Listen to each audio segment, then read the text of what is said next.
Assalamualaikum warahmatullahi wabarakatuh. Bismillahirrahmanirrahim. Tabarakalladzi nazzala al-furqana ala 'abdihi liyakuna lil 'alamin nadhira. Allahumma shalli wa sallim ala sayyidina Maulana Muhammadin wa ala alihi wa sahbihi ajmain. Nama ba'du. Yang sangat saya hormati semua pengurus wilayah Nahdlatul Ulama Jawa Tengah, wabil khusus Ki Haji Ubaidillah Sodaqoh, teman saya juga guru saya, putra guru saya Ki Haji Abdul Ghafur Maimun. Saya mau cerita sedikit tentang sanad. Jadi buyut saya kandung itu namanya itu Hafsah. Jadi buyut saya kandung itu namanya Hafsah. Itu lahir di Damaran. Damaran itu belakang imaman Masjid Kudus. Hanya sekitar 30 meter dari imaman Masjid Kudus. Itu punya bapak namanya Maksum, punya bapak namanya Soleh. Soleh itu bin Kiai Haji Asnawi Sepuh. Nah, yang Mbah Soleh saya itu, saya generasi ke-7 dari Mbah Soleh itu. Jadi pas ke-7. Kalau ke-8 itu sudah kata orang-orang kaya gitu. Kenapa kamu miskin? Generasi ke-8 katanya. Jadi Mbah Soleh Darat itu orang Jepara, orang Mayong tuh. Itu dulu ngajinya diantaranya di buyut saya di Mbah Soleh bin Raden Asnawi Sepuh. Raden Asnawi Sepuh itu cucu dari Mbah Mutamakin. Itu kesanatan saya. Jadi saya punya naskah banyak. Tadi Gus Nurul tak kasih tahu. Ini diantara contoh naskah Mbah Soleh Darat. Saya punya banyak, mulai hikam sampai Jawahirut Tauhid, terus beberapa tulisan-tulisan beliau itu masih di lemari buyut saya di Pondok Damaran. Terus buyut-buyut saya itu juga yang diantaranya ada yang nikah di keluarga Gedungan, dan itu sebagian melahirkan Pak Said Akil. Jadi buyut-buyut Pak Said itu adiknya buyut saya.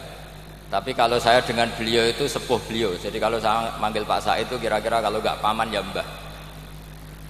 Kenapa saya cerita ini? Karena di antara ikatan sanad itu zurriyatam ba'duha min ba'd. Ada keterikatan cara berpikir berdasar sanad. Tadi seperti yang dikatakan moderator, laulal isnadu laqala man sa'a ma sa'a. Andai kan tidak ada sanad, maka orang akan berpikir agama sesuai maunya.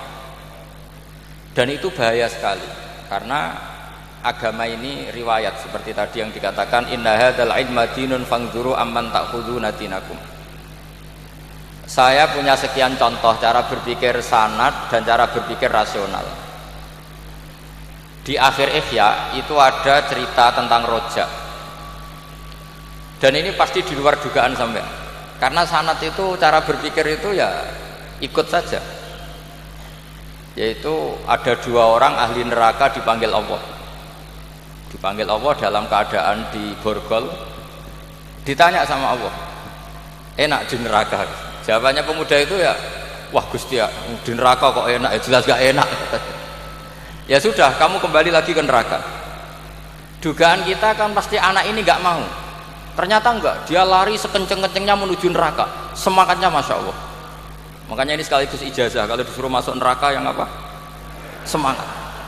Oh itu Tuhan akhirnya tanya, loh kamu tak suruh ke neraka kok semangat? Gusti saya ini sudah kapok, ketika di dunia kalau jenengan nyuruh sholat saya lelet, jenengan menyuruh kebaikan saya lelet. Sebagai bentuk kapok saya, jenengan menyuruh saya ke neraka saya semangat, supaya saya nurut. Barokahnya semangat menuju neraka, ya sudah di surga saja. Ya, makanya ini nanti kalau kamu disuruh masuk neraka yang apa? Semangat. Karena kita di dunia itu ada di akhir Ihya. Artinya itu kan di luar dugaan kita. Cara berpikir seperti itu di luar dugaan kita. Akhirnya dia jadi ahli jannah. Cerita kedua ya masih di bab yang sama.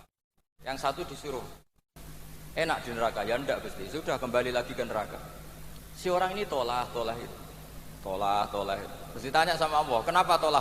Ya Allah, ketika engkau memanggil kami ke surga, saya tidak pernah ngira kalau akan engkau kembalikan lagi ke neraka. Ya sudah, kamu di surga saya karena husnudzon sama saya. Ini berarti ada dua sanad. Lucunya sama-sama benar, yang semangat ya benar, yang lelet juga benar. Maka kamu punya dua pilihan. Nanti kalau disuruh masuk neraka, bisa semangat, bisa apa? Lelet. Dan semuanya nanti di surga. Artinya begini, sanad itu apa ya?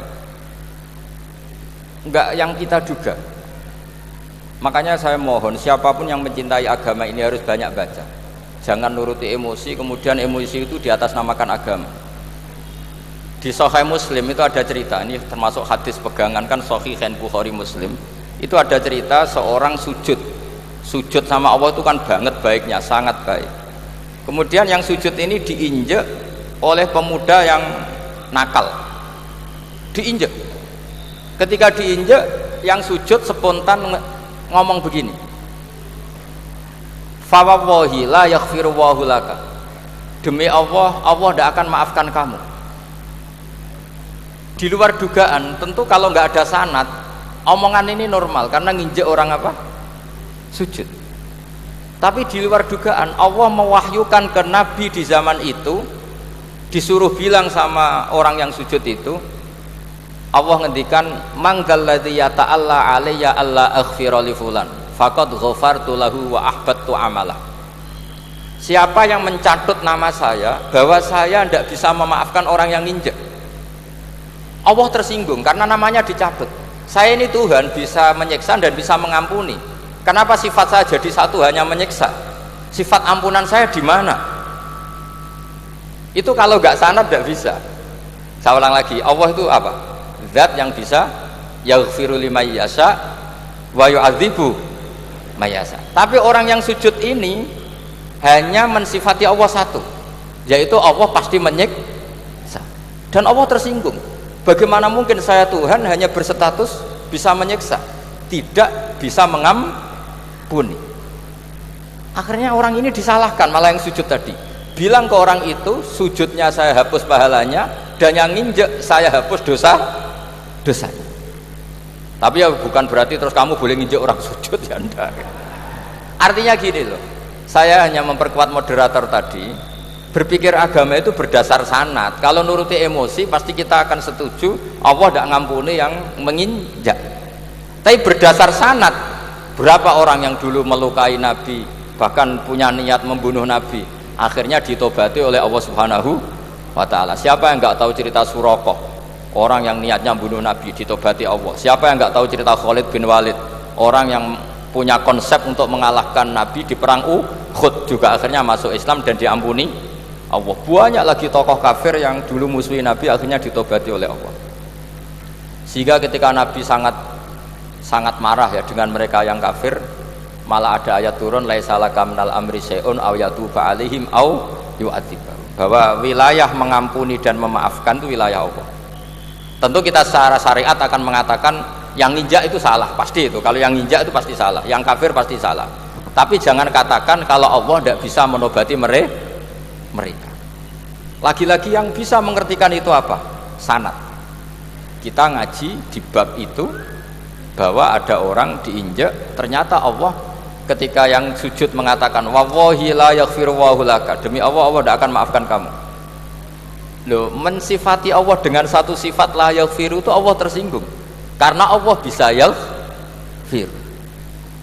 Makanya ini penting sekali saya utarakan supaya kita ini bicara itu sesuai sanad. Karena andaikan tidak sanad, agama ini di logika, kemudian logika orang itu berbeda-beda. Maka kayak apa kacaunya agama ini? Terus yang ketiga, saya beri sekian contoh. Ini saya bawa kitab hikam yang diterjemah oleh Mbah Soleh Darat. Saya dulu pernah ngaji hikam sama Abahnya Gus Zofur. Cara berpikir Abul Hasan Asyadzili misalnya, umumnya orang itu kan kalau amal itu ingin diterima ya, kalau sujud ingin diterima Allah, kalau sholat ingin diterima Allah, dan kalau sangat ingin itu biasanya terus berlebihan, saking berlebihannya terus nangis minta amalnya diterima gitu.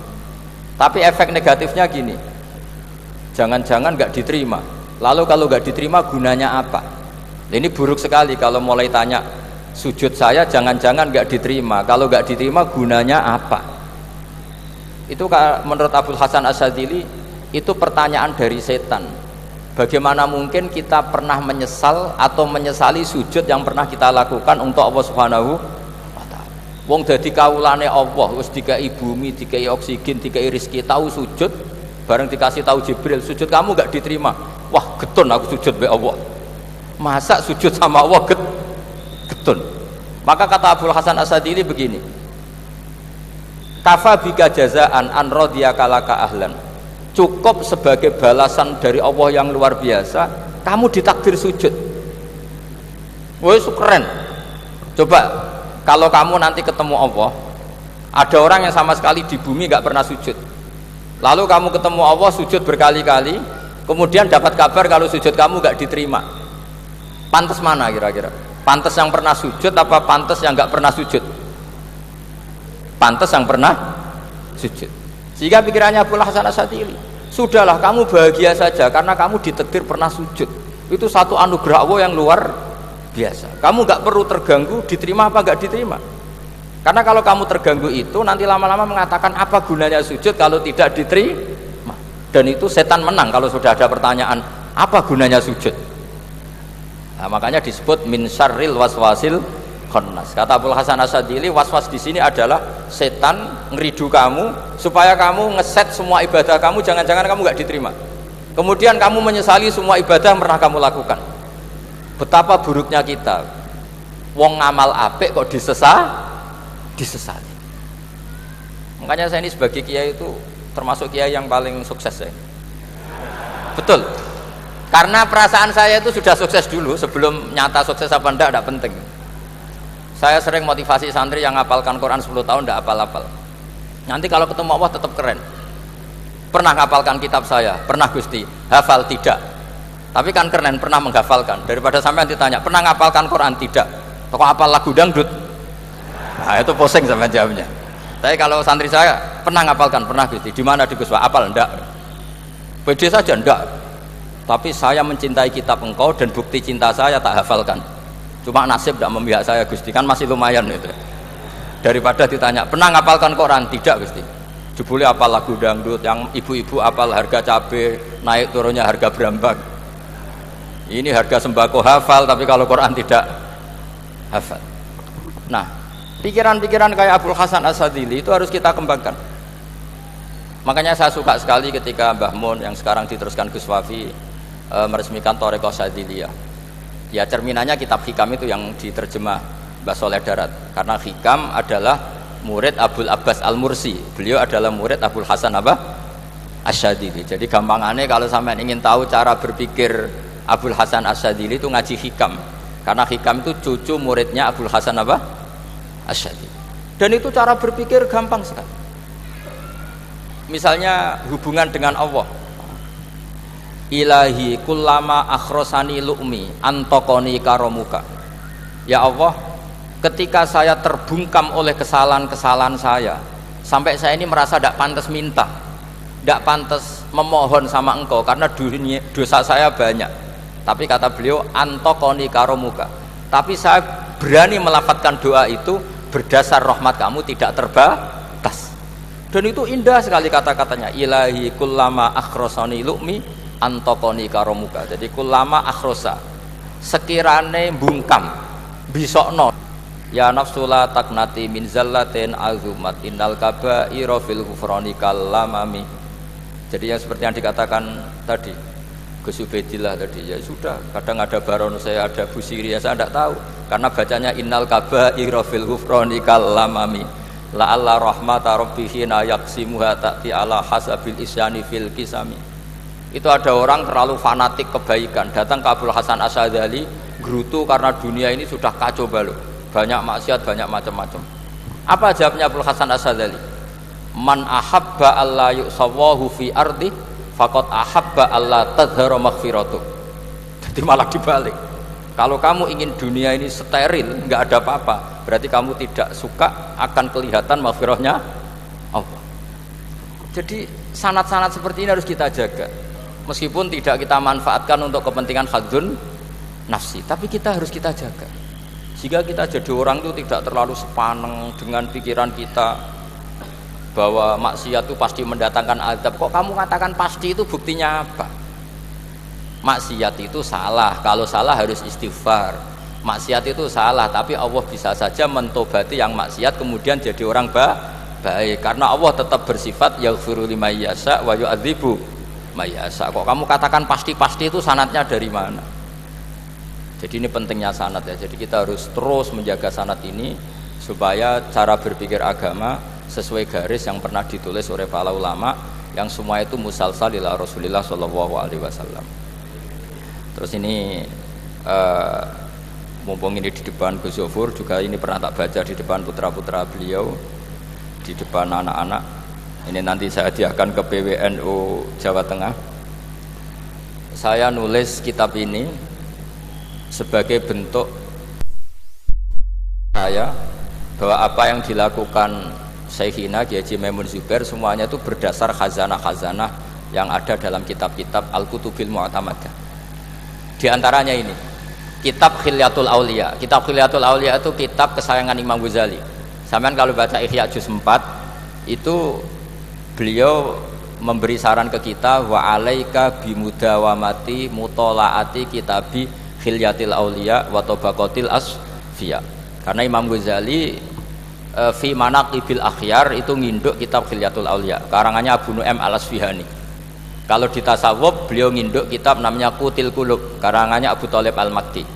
Kalau di fikih tentu beliau nginduk gurunya sendiri Imamul Haromen, yaitu Nihayatul Matlab fi Dirayatil Madhab. Ini saya beri contoh kenapa Mbah Mun, Kiai Ubaidillah, semua tokoh-tokoh NU cara perilaku itu santai, rileks tapi terarah. Ini saya beri contoh. Ini riwayat dari Sufyan bin Uyainah, termasuk gurunya Imam Syafi'i. Ini halaman Amit kesana dulu Pak. Ini tak kasih. Yang pengurus NU masa Taufik. Halaman 24. Ya, ini di halaman 24 saya terangkan An Sufyan bin Uyainah kana Isa wa Yahya alaihi wassalam ya'tiyanil qaryata fayas'alu Isa an syirari ahliha wa yas'alu Yahya an khiyari ahliha. Faqala lahu Yahya lima tanzilu ala syirarin nas qala innama ana tabibun udawil mardo. Ini di juz 7 halaman 323. Jadi mulai dulu ulama itu ada yang fokus ngelola orang-orang soleh, tapi ada juga yang mendokteri orang-orang yang macam-macam. Nabi Isa itu kalau di satu daerah tanya, di sini yang orang nakal-nakal di mana? Oh di situ. Terus beliau ke situ. Ditanya Nabi Yahya, kenapa ke situ? Saya ini nabi. Nabi itu biman zilatit tabib. Saya ini ibarat dokter. Tentu dokter itu yang menyembuhkan orang-orang yang sakit. Sehingga kiai-kiai kita itu ya kancanan orang soleh ya mau, bina orang fasik ya mau. Lah yang nggak boleh itu yang potensi katut fasik, itu nggak boleh.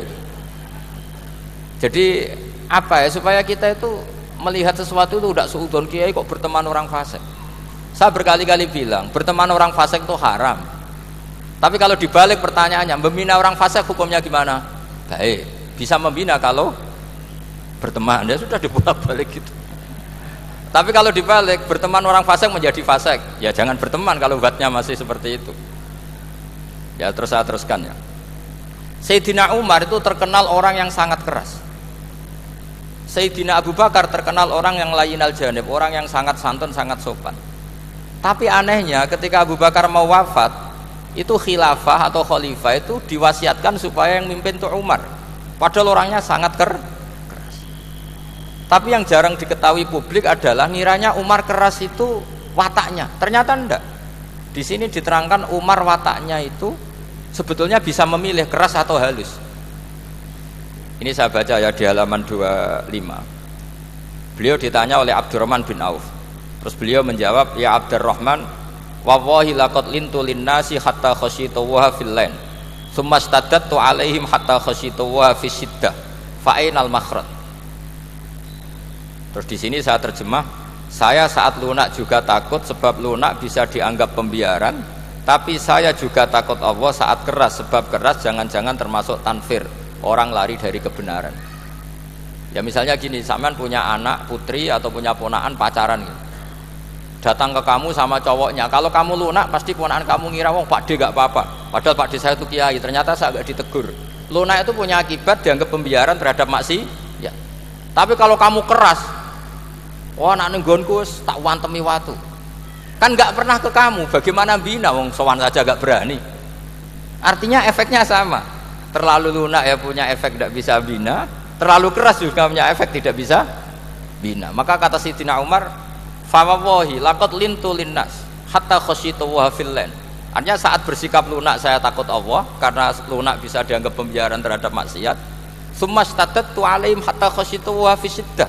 Ketika keras saya juga takut karena kalau terlalu keras bisa tanfir, bisa orang lari dari kiai, dari orang soleh. Makanya dalam guyonan-guyonan ulama itu ada preman jagongan di orang-orang fasik. Ditanya, kenapa kamu jagongan sama orang fasik? Kenapa tidak jagongan sama orang soleh? Habis orang solehnya marah-marah terus, lah ini ramah. Makanya saya milih yang ramah saja. Itu meskipun guyonan tapi pelajaran bagi kita. Karena ya memang Quran seperti itu. Walau kunta fadzan ghalidhal qalbi lan faddu min haulik fa bima rahmatin minallahi linta lahum. Terusnya itu. Jadi apa ya? Nah ini kalau nggak ada sanad nggak bisa. Nggak ada sanad nggak bisa. Pasti kita berpikir sesuai keinginan kita. Maka ada ancaman yang keras, man fassaral Qur'ana bi ra'yihi falyatabawwa maq'adahu minan nar. Jadi saya mohon sanad-sanad seperti ini kayak yang dikatakan Umar tadi. Wallahi laqad lintu linnas hatta khasyitu wa fil lain. Tsummastadattu alaihim hatta khasyitu wa fis syiddah. Jadi kita akui bahwa dalam lunak juga ada sekian problem, dalam keras juga ada sekian problem. Terus kita bikin satu metode, satu manhaj yang kira-kira ya sa'ighal lisyaribin atau yang lebih dikenal dengan Islam wasatiyah. Ada tawazun, ada tasamu, ada macam-macam. Ya, saya kira demikian. Assalamualaikum warahmatullahi wabarakatuh. Waalaikumsalam.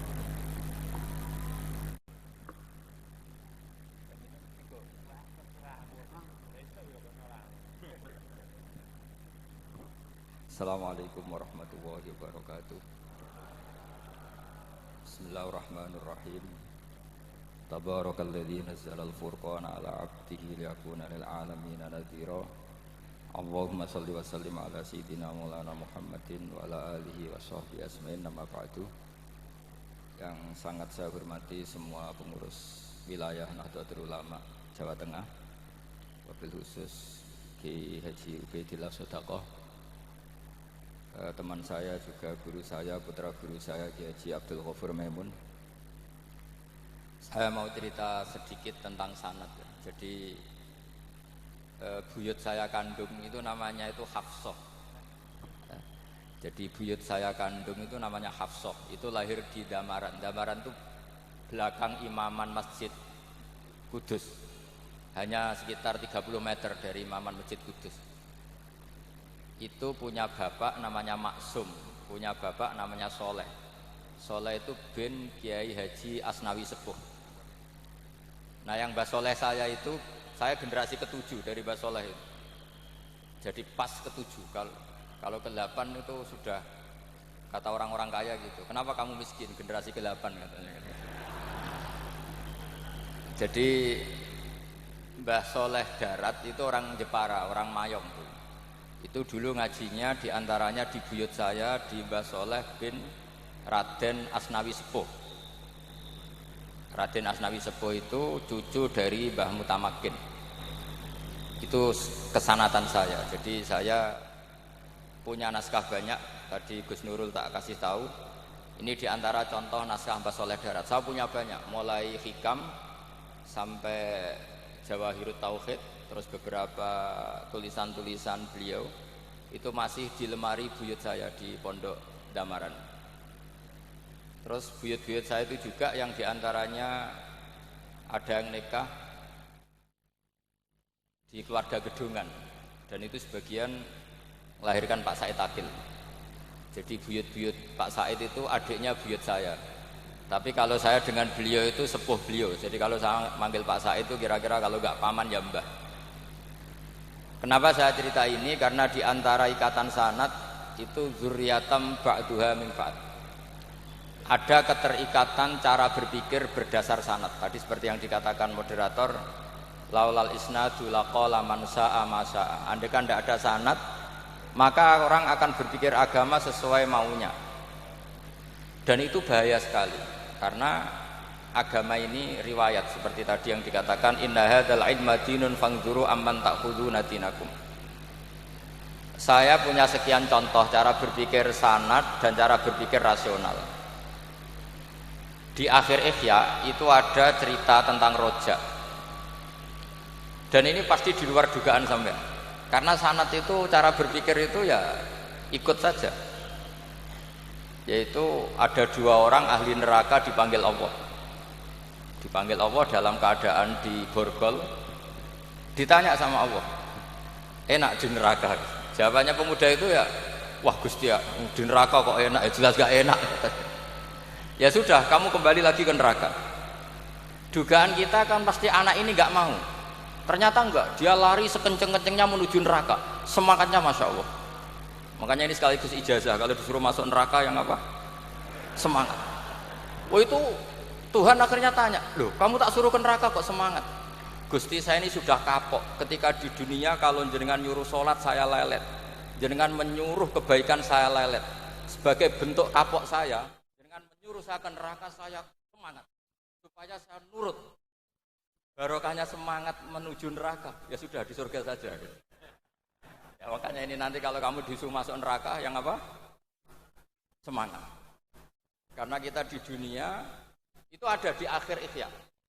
Artinya itu kan di luar dugaan kita. Cara berpikir seperti itu di luar dugaan kita. Akhirnya dia jadi ahli jannah. Cerita kedua ya masih di bab yang sama. Yang satu disuruh enak di neraka, ya enggak Gusti. Sudah kembali lagi ke neraka. Si orang ini tolak itu. Terus ditanya sama Allah, kenapa tolak? Ya Allah, ketika engkau memanggil kami ke surga, saya tidak pernah ngira kalau akan engkau kembalikan lagi ke neraka. Ya sudah, kamu di surga saya karena husnudzon sama saya. Ini berarti ada dua sanad. Lucunya sama-sama benar. Yang semangat ya benar, yang lelet juga benar. Maka kamu punya dua pilihan. Nanti kalau disuruh masuk neraka, bisa semangat, bisa apa? Lelet. Dan semuanya nanti di surga. Artinya begini, sanad itu apa ya? Enggak yang kita duga. Makanya saya mohon siapapun yang mencintai agama ini harus banyak baca. Jangan nuruti emosi, kemudian emosi itu di atas namakan agama. Di Sahih Muslim itu ada cerita, ini termasuk hadis pegangan kan Sahihain Bukhari Muslim. Itu ada cerita seorang sujud sama Allah itu kan banget baiknya, sangat baik. Kemudian yang sujud ini diinjek oleh pemuda yang nakal. Diinjek. Ketika diinjek, yang sujud spontan ngomong begini. Fa wallahi la yaghfiru Allahu laka. Demi Allah, Allah tidak akan maafkan kamu. Di luar dugaan, tentu kalau nggak ada sanad, omongan ini normal karena nginjek orang apa?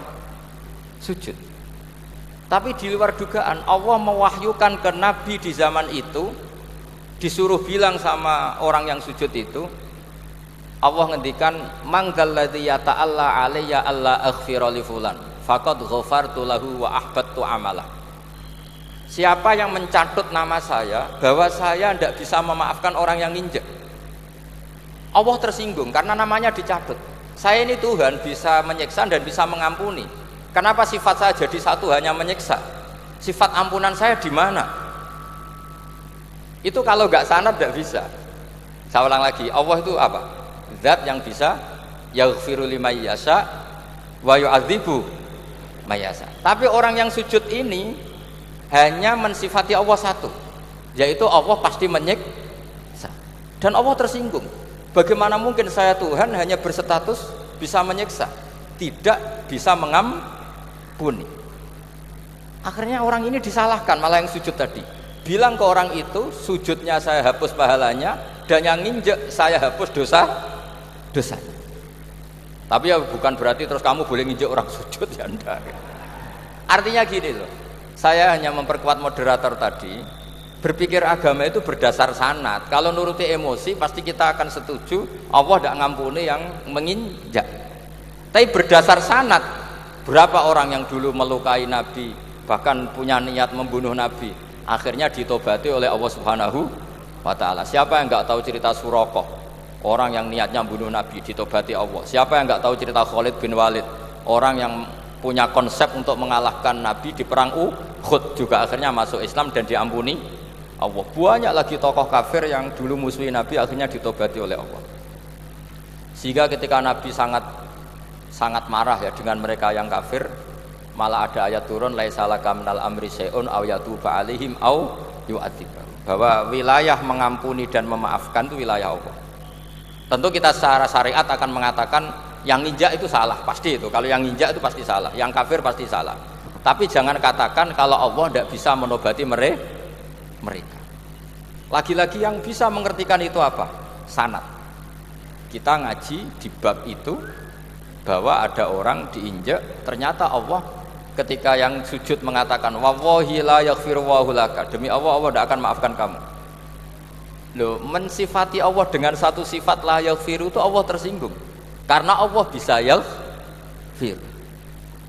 Makanya ini penting sekali saya utarakan supaya kita ini bicara itu sesuai sanad.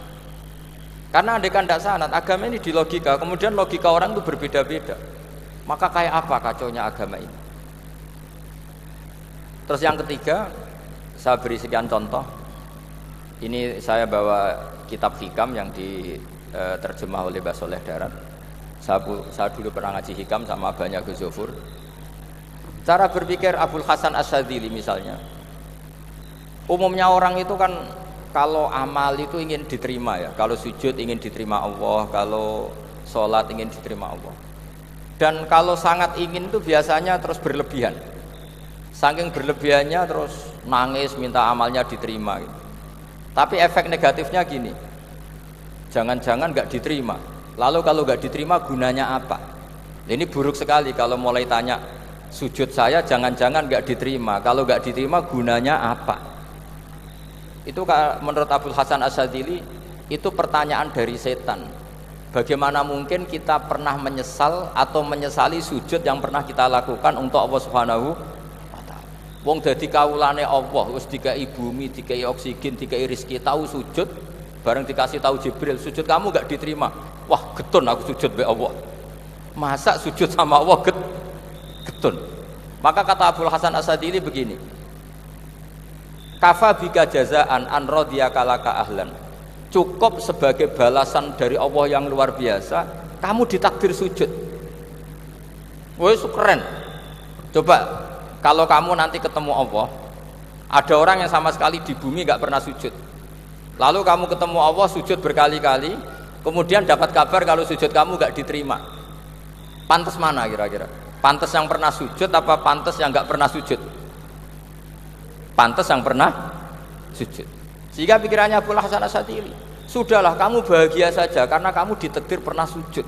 Itu satu anugerah Allah yang luar biasa. Kamu nggak perlu terganggu diterima apa nggak diterima. Karena kalau kamu terganggu itu nanti lama-lama mengatakan apa gunanya sujud kalau tidak diterima. Dan itu setan menang kalau sudah ada pertanyaan apa gunanya sujud. Nah, makanya disebut min syarril waswasil khannas. Kata Abul Hasan Asyadzili, waswas di sini adalah setan ngeridu kamu supaya kamu ngeset semua ibadah kamu, jangan-jangan kamu nggak diterima. Kemudian kamu menyesali semua ibadah yang pernah kamu lakukan. Betapa buruknya kita. Wong ngamal apik kok disesali. Makanya saya ini sebagai kiai itu termasuk kiai yang paling sukses saya. Betul. Karena perasaan saya itu sudah sukses dulu sebelum nyata sukses apa enggak penting. Saya sering motivasi santri yang ngapalkan Quran 10 tahun tidak hafal-hafal. Nanti kalau ketemu Allah tetap keren. Pernah ngapalkan kitab saya? Pernah Gusti. Hafal? Tidak. Tapi kan keren, pernah menghafalkan. Daripada sampai ditanya, pernah ngapalkan Quran? Tidak. Kok hafal lagu dangdut? Nah itu pusing sama jawabnya. Tapi kalau santri saya, pernah ngapalkan? Pernah Gusti. Di mana di Gus? Hafal? Enggak. Pede saja? Enggak. Tapi saya mencintai kitab engkau dan bukti cinta saya tak hafalkan. Cuma nasib tidak memihak saya Gusti, kan masih lumayan itu. Daripada ditanya, pernah ngapalkan Quran? Tidak Gusti. Jebule apal lagu dangdut, yang ibu-ibu apal harga cabai naik turunnya harga berambang. Ini harga sembako hafal, tapi kalau Quran tidak hafal. Nah, pikiran-pikiran kayak Abul Hasan Asyadzili itu harus kita kembangkan. Makanya saya suka sekali ketika Mbah Mun yang sekarang diteruskan Gus Wafi meresmikan Thariqah Syadziliyah. Ya cerminannya kitab Hikam itu yang diterjemah Mbah Soleh Darat. Karena Hikam adalah murid Abul Abbas Al-Mursi. Beliau adalah murid Abul Hasan Asy-Syadzili. Jadi gampangannya kalau sampean ingin tahu cara berpikir Abul Hasan Asy-Syadzili itu ngaji Hikam.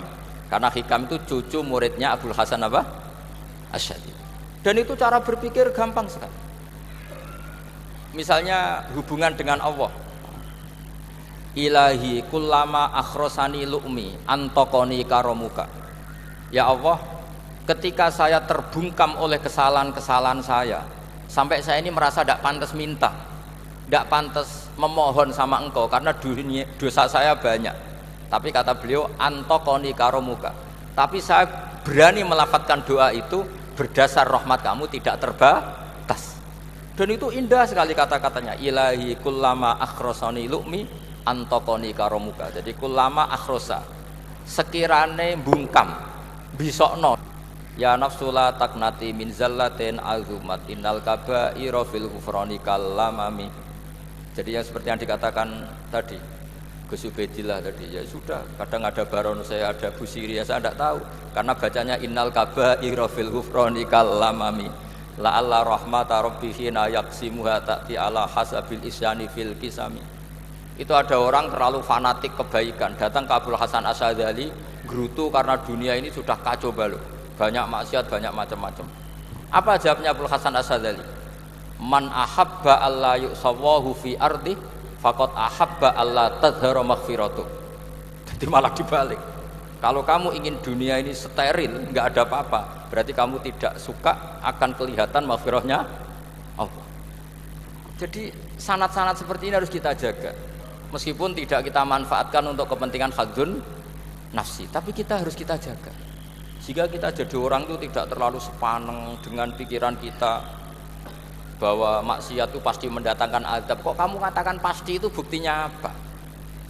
Maksiat itu salah, kalau salah harus istighfar. Maksiat itu salah, tapi Allah bisa saja mentobati yang maksiat kemudian jadi orang baik. Karena Allah tetap bersifat yaghfiru liman yasha wa yu'adzibu may yasha. Kok kamu katakan pasti-pasti, itu sanadnya dari mana? Jadi ini pentingnya sanad ya. Jadi kita harus terus menjaga sanad ini supaya cara berpikir agama sesuai garis yang pernah ditulis oleh para ulama yang semua itu musalsal ila Rasulillah sallallahu alaihi wasallam. Terus ini mumpung ini di depan Gus Zofur juga ini pernah tak baca di depan putra-putra beliau, di depan anak-anak. Ini nanti saya hadiahkan ke PWNU Jawa Tengah. Saya nulis kitab ini sebagai bentuk saya bahwa apa yang dilakukan Syekhina Kiai Haji Maimun Zubair semuanya itu berdasar khazanah-khazanah yang ada dalam kitab-kitab Al-Kutubil Mu'tamadah. Di antaranya ini kitab Khilyatul Auliya. Kitab Khilyatul Auliya itu kitab kesayangan Imam Ghazali. Sampean kalau baca Ihya juz 4 itu beliau memberi saran ke kita wa alaika bimudawamati mutolaati kitabi Khilyatil Auliya wa Tabaqatil Asfiya. Karena Imam Ghazali fi manaqibil akhyar itu nginduk kitab Khilyatul Auliya karangannya Abu Nu'aim Al-Asfihani. Kalau di tasawuf beliau nginduk kitab namanya Qutil Qulub karangannya Abu Thalib Al-Makki. Kalau di fikih tentu beliau nginduk gurunya sendiri Imamul Haramain yaitu Nihayatul Matlab fi Dirayatil Madhab. Ini saya beri contoh kenapa Mbah Mun, Kiai Ubaidillah, semua tokoh-tokoh NU cara perilaku itu santai, rileks tapi terarah. Ini saya beri contoh. Ini riwayat dari Sufyan bin Uyainah termasuk gurunya Imam Syafi'i. Ini halaman Amin sekretari dulu Pak. Ini tak kasih. Yang pengurus ini Mas Taufik. Halaman 24. Ya ini di halaman 24 saya terangkan An Sufyan bin Uyainah kana Isa wa Yahya alaihi wassalam ya'tiyanil qaryata fayas'alu Isa an syirari ahliha wa yas'alu Yahya an khiyari ahliha. Faqala lahu Yahya lima tanzilu ala syirarin nas qala innama ana tabibun udawil mardo. Ini di juz 7 halaman 323. Jadi mulai dulu ulama itu ada yang fokus ngelola orang-orang soleh, tapi ada juga yang mendokteri orang-orang yang macam-macam. Nabi Isa itu kalau di satu daerah tanya, di sini yang orang nakal-nakal di mana? Oh di situ. Terus beliau ke situ. Ditanya Nabi Yahya, kenapa ke situ? Saya ini nabi. Nabi itu biman zilatit tobib. Saya ini ibarat dokter. Tentu dokter itu yang menyembuhkan orang-orang yang sakit. Sehingga kiai-kiai kita itu ya kancanan orang soleh ya mau, bina orang fasik ya mau. Lah yang nggak boleh itu yang potensi katut fasik, itu nggak boleh. Jadi apa ya, supaya kita itu melihat sesuatu itu tidak seudon kiai kok berteman orang fasik. Saya berkali-kali bilang berteman orang fasik itu haram. Tapi kalau dibalik pertanyaannya, membina orang fasik hukumnya gimana? Baik, bisa membina kalau berteman, ya sudah dibolak-balik gitu. Tapi kalau dibalik berteman orang fasik menjadi fasik, ya jangan berteman kalau obatnya masih seperti itu. Ya terus saya teruskan ya. Sayyidina Umar itu terkenal orang yang sangat keras. Sayyidina Abu Bakar terkenal orang yang layinal janib, orang yang sangat santun, sangat sopan. Tapi anehnya ketika Abu Bakar mau wafat, itu khilafah atau khalifah itu diwasiatkan supaya yang mimpin itu Umar. Padahal orangnya sangat keras. Tapi yang jarang diketahui publik adalah ngiranya Umar keras itu wataknya. Ternyata enggak. Di sini diterangkan Umar wataknya itu sebetulnya bisa memilih keras atau halus. Ini saya baca ya di halaman 25. Beliau ditanya oleh Abdurrahman bin Auf. Terus beliau menjawab, ya Abdurrahman, wallahi laqad lintu linnasi hatta khasyitu wa fil lain. Tsumma staddattu alaihim hatta khasyitu wa fi syiddah. Fa ainal makhraj. Terus di sini saya terjemah, saya saat lunak juga takut sebab lunak bisa dianggap pembiaran, tapi saya juga takut Allah saat keras sebab keras jangan-jangan termasuk tanfir, orang lari dari kebenaran. Ya misalnya gini, sampean punya anak putri atau punya ponakan pacaran gitu. Datang ke kamu sama cowoknya, kalau kamu lunak pasti ponakan kamu ngira wong Pak D gak apa-apa, padahal Pak D saya itu kiai, ternyata saya gak ditegur.